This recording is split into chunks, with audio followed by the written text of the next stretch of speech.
రంగారెడ్డి జిల్లా తుర్కయంజిల్లో రెవెన్యూ అధికారులపై ఓ మహిళ దాడి చేసిన ఘటన ఆలస్యంగా వెలుగులోకి వచ్చింది. ఆర్డీఓ తహసీల్దార్ ఆదేశాలతో వివాదంలో ఉన్న భూమి వద్దకు వెళ్లిన ఆర్ఐ చొక్కా గల్లా పట్టుకుని మహిళ ఈడ్చుకెళ్లింది.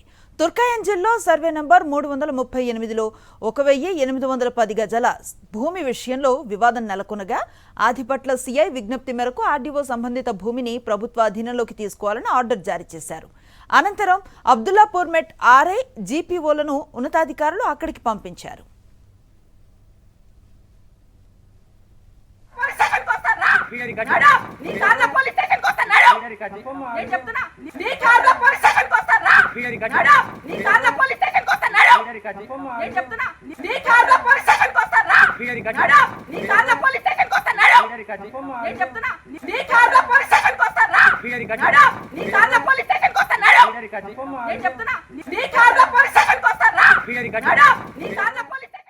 వివాదంలో ఉన్న భూమి వద్దకు వెళ్లిన ఆర్ఐ జీపీఓతో అక్కడే ఉన్న మహిళ గొడవకు దిగింది. అధికారులేనని గ్యారంటీ ఏంటంటూ బెదిరింపులకు పాల్పడింది. ఐడి కార్డు చూపించగా దాన్ని లాక్కొని దుర్భాషలాడింది.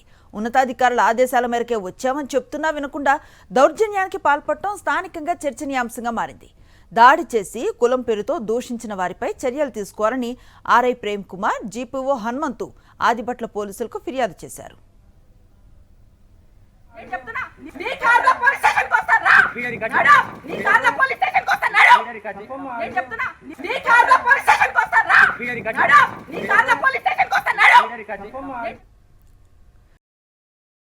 మరిన్ని అప్డేట్స్ కోసం ఛానల్ ను సబ్స్క్రైబ్ చేయండి. నోటిఫికేషన్స్ కోసం బెల్ ఐకాన్ పై క్లిక్ చేయండి.